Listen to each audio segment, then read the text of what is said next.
All right, what's going on? I'm Jory, local 469 second year apprentice, and I'm here with Zach. My name is Zach Van Kirk, also local 469 second year apprentice. How you doing tonight, Jory? I am good, brother. First off, just want to make a toast to brotherhood.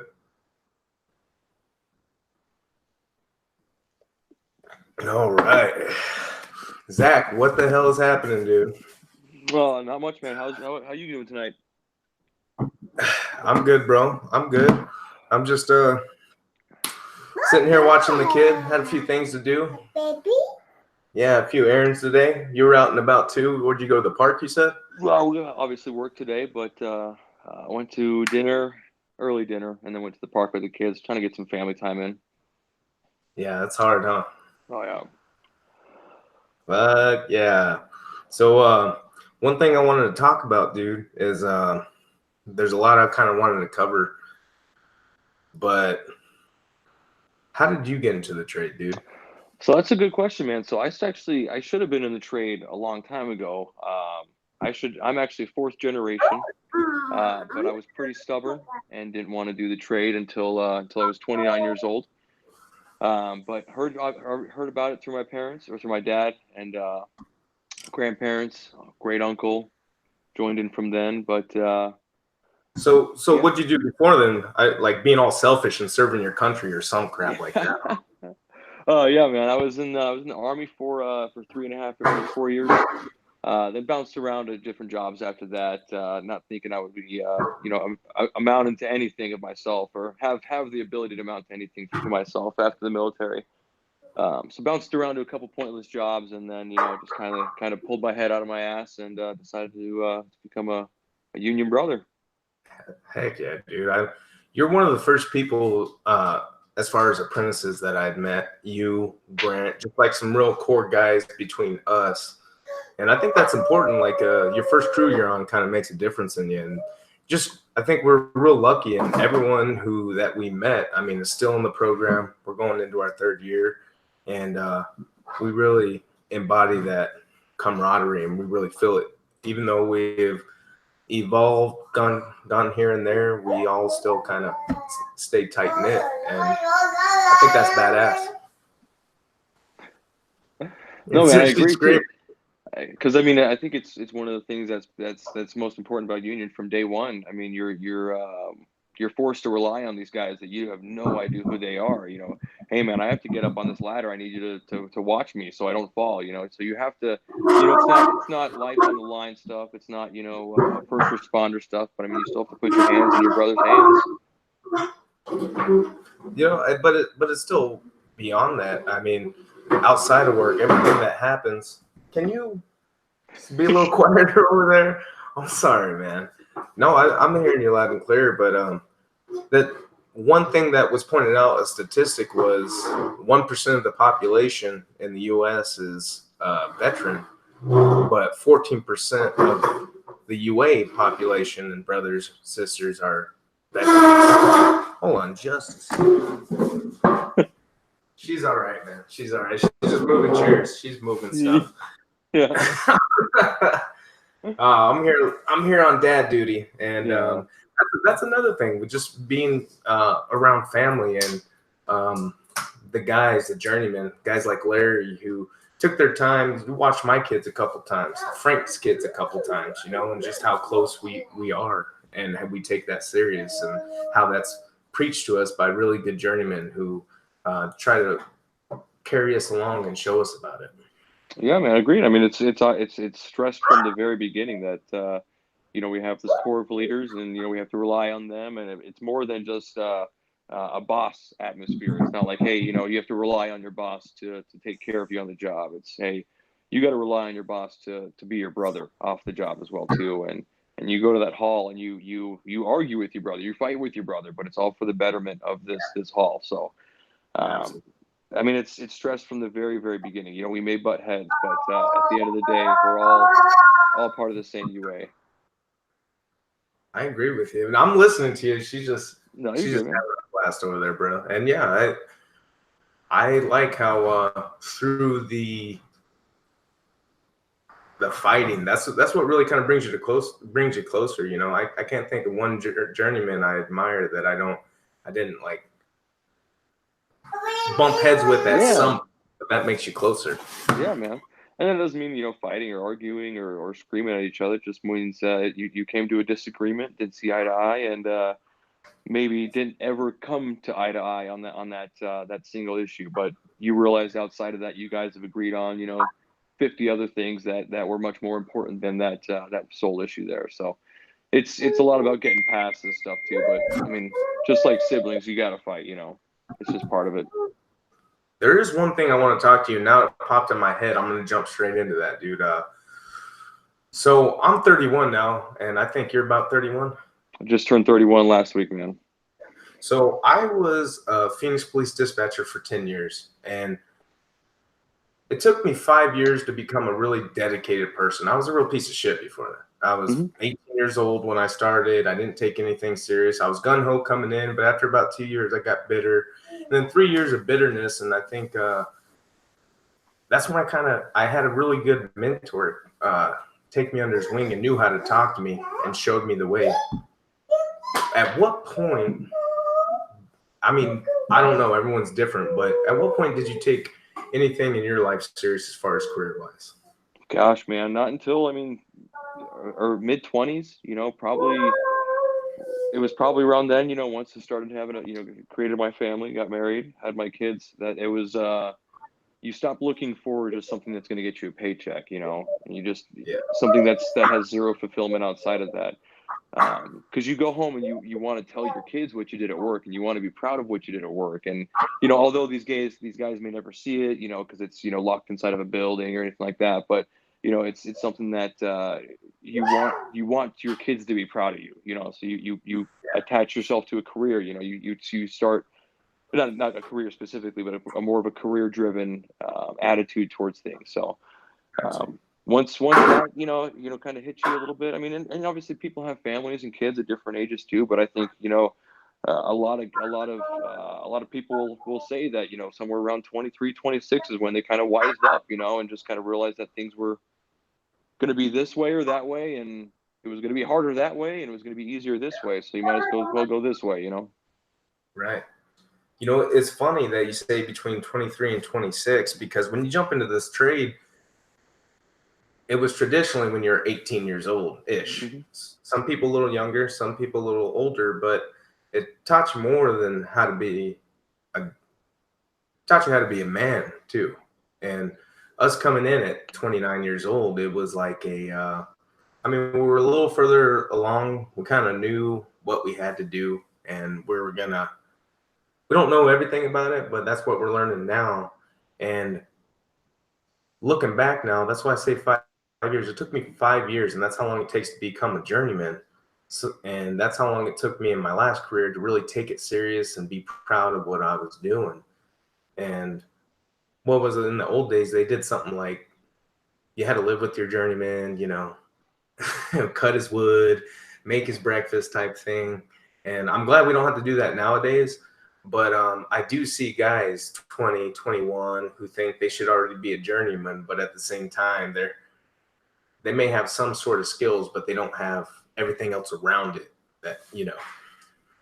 Yeah, I mean, of course, these guys, anybody, these guys that are talented natural welders, or just guys that are natural when it comes to the math part of it. Maybe they're just incredible at takeoffs and being able to fit up everything without even a second guess. These guys may have all these natural talents, but I think it takes you a while, honing that talent to realize that you can use it for a certain benefit and not just your own. Like, hey, I'm really good at this one thing. I'm going to be the best one, and just for myself. There's more outside of it. That you have to rely on guys to make sure you get the pipe. You got to make sure you guys got guys to bevel it and make sure it's all ready for for welding. So it's not just a I guess I would say it starts out as almost like a selfish thing when you're young, but once you get older, you realize that there's a lot more that your talent and your abilities can benefit than just yourself. Absolutely, that's a good way to put it. That's a good way to put it. And that's kind of like a vague term. And I feel like if I was just listening to that as a 20-year-old, like, what does that even mean? I'm just throwing in pipe.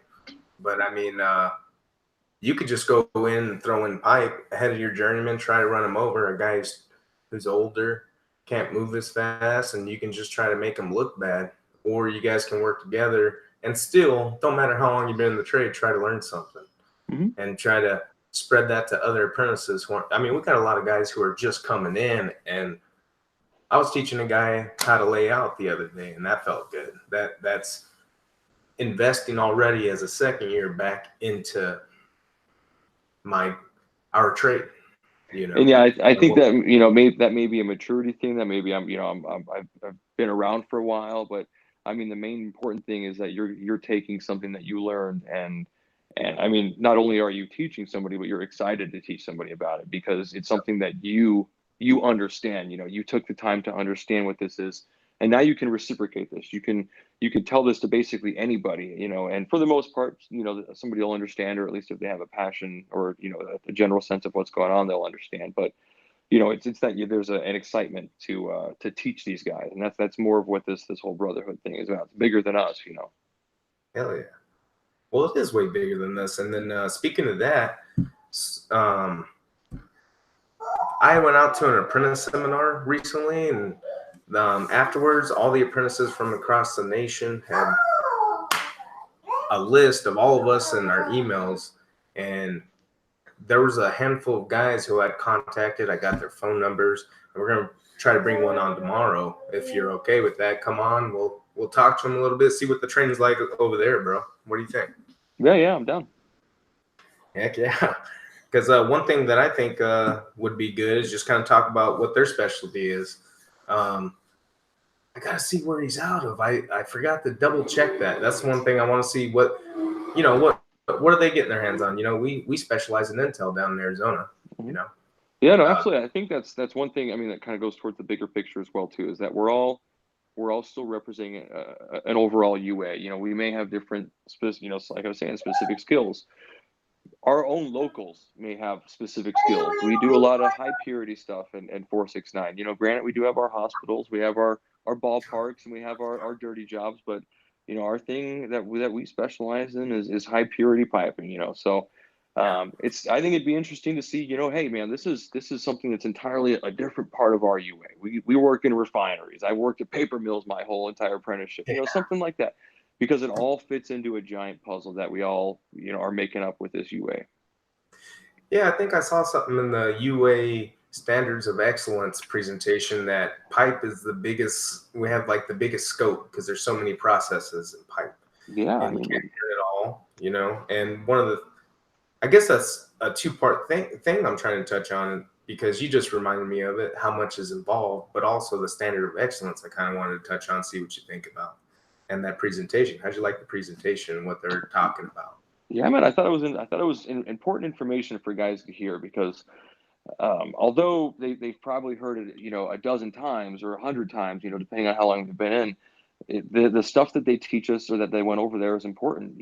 Showing up, these guys, they stress it because it's something that isn't done, continuously. Showing up to the job site, just from the very beginning. That's how they weed these guys, weed out apprentices, that the guys that just don't want to show up. So, I mean, Unfortunately, yeah. yeah, exactly. I mean, it's something that the guy may be the best welder that we've ever seen, but if he can't get to the job site, then he's not going to do us any good. You know what? I don't want to cut you off, but I just want to touch on what you were just saying earlier. You may be an ultra badass, but they're going to stick to their guns on there's more to it. And part of that is showing up to work, ready to work. Exactly.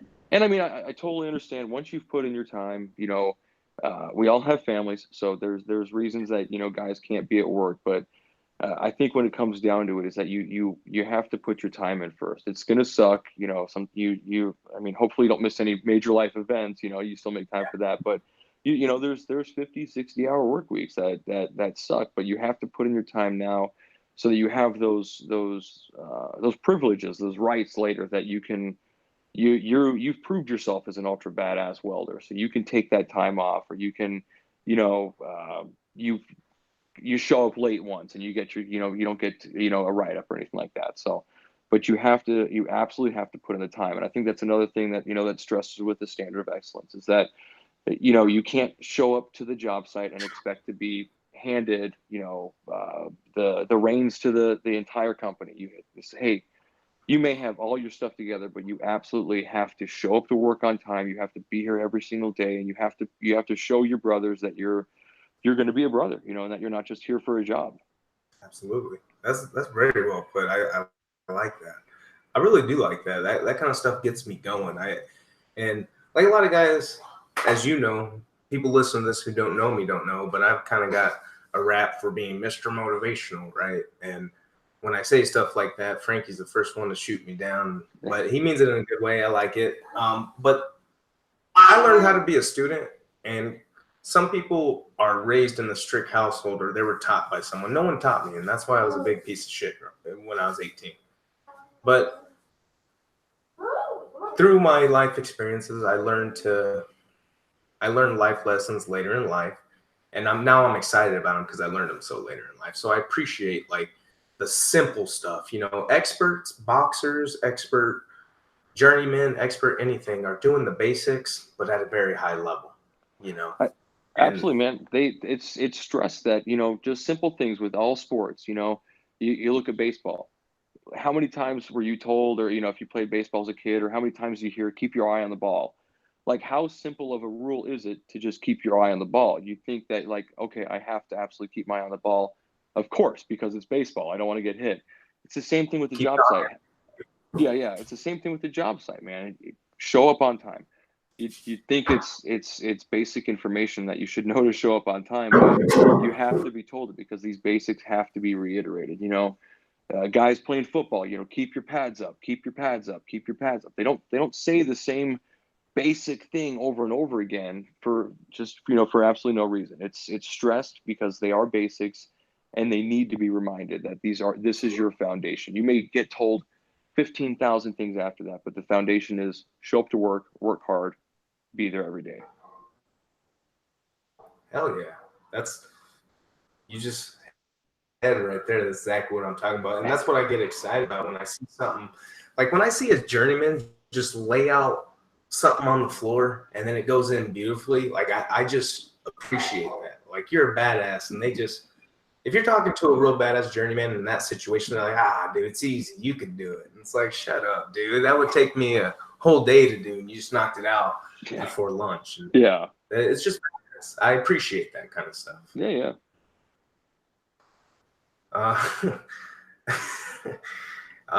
Like one thing I heard, little quotes kind of stick out to me. Guys don't mean them that much, but they stick out to me. And I'm going to ask you after I say this, but Sean Beanfang was chewing our ass one time. Not chewing our ass, actually. This is actually a motivational one he was giving us. And he said, you know what? You need to show up to work every day and try to prove that you're qualified for the job you're working. And that still sticks to me. Like, as you're an apprentice and you start learning more skills, you start applying it. I like to remind myself of that quote every now and then. Yeah, man. Because what's like the most profound? I was just going to ask you, what's it's one similar to that. It's I'm sure somebody else has repeated it, but it's from a football player that I've heard from most recently, J.J. Watt. It's something like success is not owned. It's leased or it's rented, and rent is due every single day. I mean, basically the premise is like, you gave me goosebumps. I've heard that before, but you gave me goosebumps. Yeah, I mean, the premise is like, yeah, you may be the most ultra badass dude, but you have to prove it every single day, because the second that you go into work and you aren't a badass, then you're not a badass. Then that's it. Then you're no longer Mr. Badass. You're no longer the best journeyman on the job because you went into work and you did not prove it. That's the first step leading to extinction. What they're talking about is that complacency. Mm-hmm. Absolutely, man. And complacency happens in everything. Just, hey, I don't need to be the best anymore. And what happens with that is you go, I don't need to be the best anymore, which means I don't need to tie off, or I don't need to be safe. I don't need to do a safe act. Or at the same time, I don't need to follow the proper procedure for putting this pipe in. So now this joint may be bad, or it's not plumb level square. All these simple things. As soon as you just exactly. As soon as you decide not to be the best in that day, the stuff you're going to put in isn't going to be good. The quality that you put in every day isn't going to be good. So, and I mean, some guys are okay with mediocrity, and that's completely fine. But I mean, We'll put it this way: I'm currently working with the Traveler out of Bakersfield, California, local 460, Robert Thomas, and his buddy Salvador Coria. And these guys are badasses, dude. And with all these dates we're trying to hit, we got a foreman, and he's not running us, but you could see him getting ramped up by these dates. But after he says what he has to say, me and him look at each other and like, hey man, look, I told him I've been taught consistency over everything.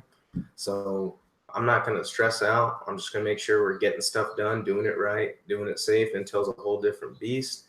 And we'll go from there. We don't let the dates or anything hit us. We do what we know and we handle our business. And here we are 2 weeks later, and the boss man is impressed with what we're doing. And it's all about just doing it right, doing it safe, being consistent. Don't try to steal any extra time from your contractor.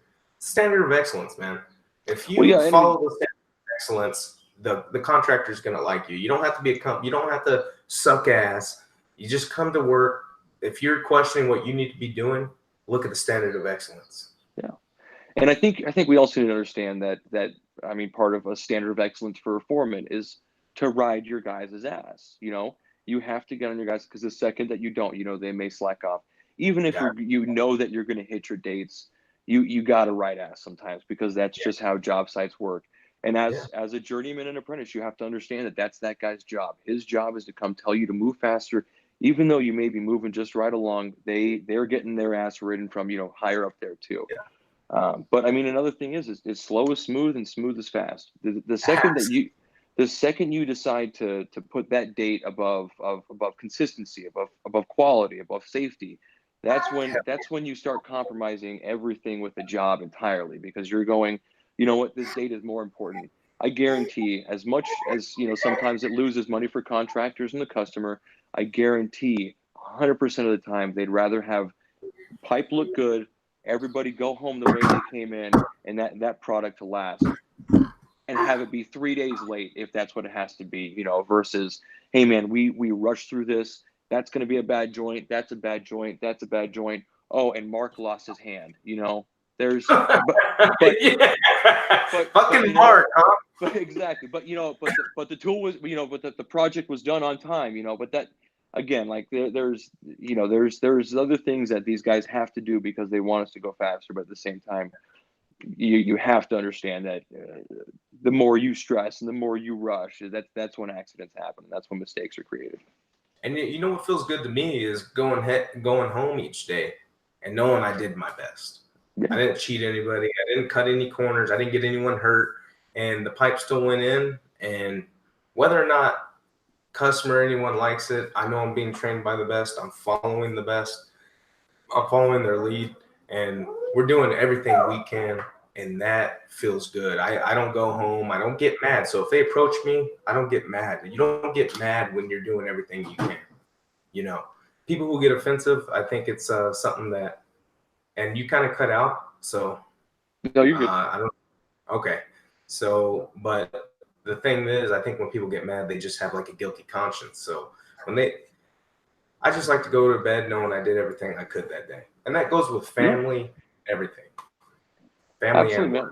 Exactly. I mean, that's just that's part of being a professional, to be honest. And these guys, I mean, there's absolutely going to be guys on the job site that are content with being average, but it's something that you have to strive for, to be better than average. Because if you're just average, then you're going to be the first guy hitting the road because no one wants to give you a job. You're going to be you may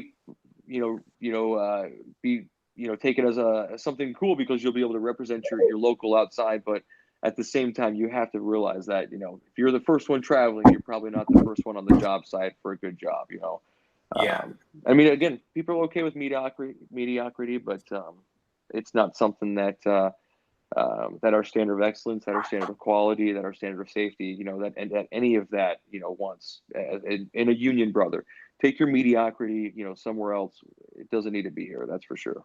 Yeah, and these guys may have presented it, but it's up to us to embody it. and that's how it's going to grow. And I like it. I mean, I went straight up to the travelers out of California, and I gave them one of those stickers. I took a few extra, and I was like, hey, man, this is what it was about. And they were real interested, and they were talking about how much they liked it, and they were introducing it over in their local.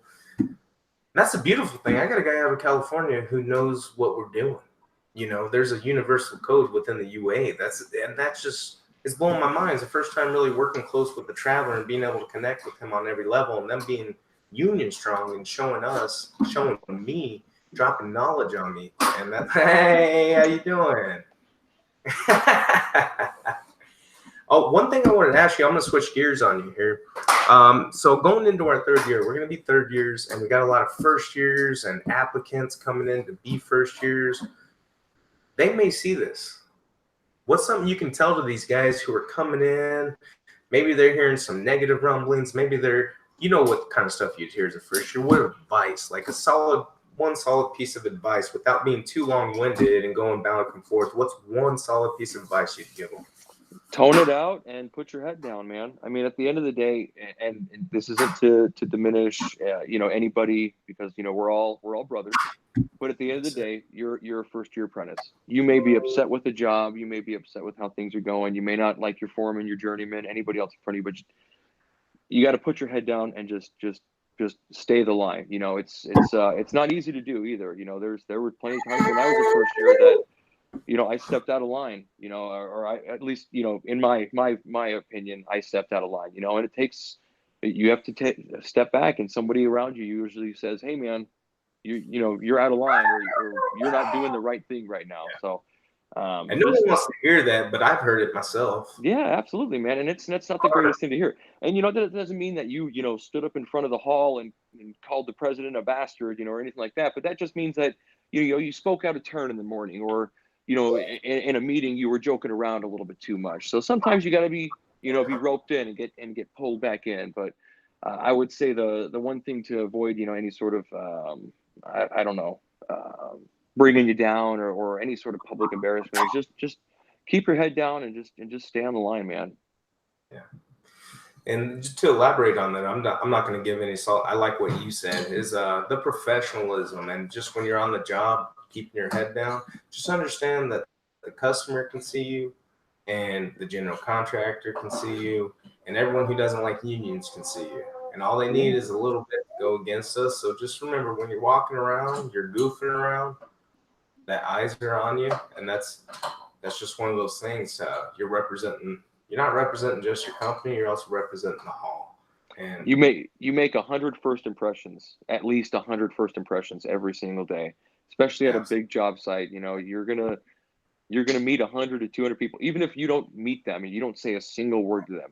They're gonna look at you, you're gonna look at them, they're gonna see you working, you're gonna see them working. Anything, you're 100, more than 100 first impressions every single day. Absolutely. And I want to share this story. I was out at the ballpark, and I had Robert Lamper's nephew, Christian, with me. And he's just been on as a first-year apprentice for maybe a month. And they have a bunch of trades out there. It's the Milwaukee Brewers Stadium. And they're going to come and look at the progress of the stadium. So they grabbed 2 of each of the trades to sweep. And me and Christian got chosen. And my mindset was like, I'm going to outwork every last one of these guys. Union, non-union trades, I'm going to be the best guy sweeping, because that's my mentality. Mm-hmm. And then straight out the gate, they tell us where we're going. I grab this, like that green stuff that they use in the weld lab now to sweep everything up. Room, and I'm the first one out the door, and then Christian kind of catches up, and he's teasing, half-fast teasing. He's a real good dude. And he's like, suck ass. And I go, listen. And I kind of gave him the lowdown look, man. They don't see me. They don't see JBH. They see the 469. I'm about to outwork every last one of these motherfuckers. And it broke all their spirits, because as the guys, none of them wanted to be there. Hell, I didn't want to be there, but they couldn't tell because my attitude. As they're kind of shuffling past, I'm damn near running past them, sweeping the floor. And sure enough, by the time the general contractor came to dismiss us, it was only me and Christian left. Everyone just disappeared. Swept that whole floor, and I don't care if it was by myself, because when he came back, it's a little win, it's a battle, but it's little shit like that. And Christian got it. He got it. Like, he understood where I was coming from. and we're sitting there kicking ass and representing the 469, and that felt good. Even as though it was a little win, it felt good, man. Yeah, and, man. And not only that, I was able to mentor him as well. You know, I think. No, man. Just to piggyback on that, I mean, plenty of people, you know, journeymen. At least I've heard is if you're going to push the broom, be the best damn broom pusher out there. If you're going to be a welder, be the best damn welder out there. If you're just going to sit on your ass and you know, not want to do anything, I mean, this isn't the place for you. We need guys that are going to be the best sweepers out there, the best organizers out there, the best business agents, the best presidents. You know, we need, but it starts with being able to sweep. You should never be, especially as an apprentice, but you should never be too humble to pick up a broom. You know, there is no reason that you should not be able to get on your hands and knees and clean the job site, because that's, as I mean, just as a human in society, you know, that's what we do. You know, we clean up after ourselves. We clean up after each other.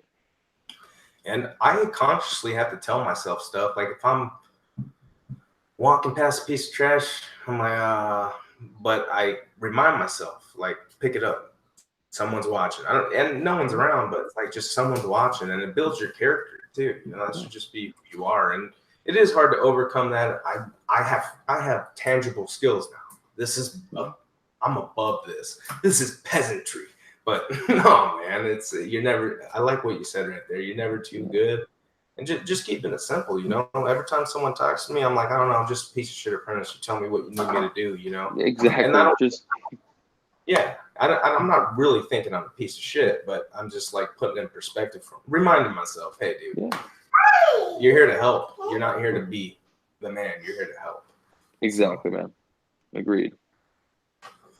But hey, one thing I wanted to get into is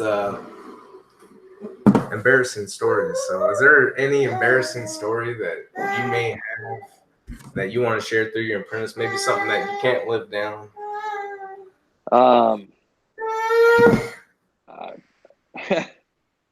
I mean, yeah. We do a lot of gluing at Intel. It's a lot of PVC gluing, CPVC gluing. So I dropped primer from about 15 feet up in the air, all over a journeyman, all over a microchip processing tool, all over a catwalk, everywhere, all over pipe. It was bad. But that taught me a valuable lesson that day to, I mean, first of all, rely on my brothers, because my brothers found me some clear primer to clean it up with. And I didn't know where any was. And then another one was just that, I mean, even if your job is cleaning up your own mess, be the best damn mess cleaner upper, you know. I mean, I honestly, there's been a couple of people. I mean, if you see it at job sites, you know, depending on how clean your job site is, there's primer that gets spilled. But I'll tell you what, you will not be able to find my primer marks, because I spent more than enough time cleaning that stuff up, because that was my job, you know, and I made my job that day to clean up my mess, and I was the best cleaner upper. All right.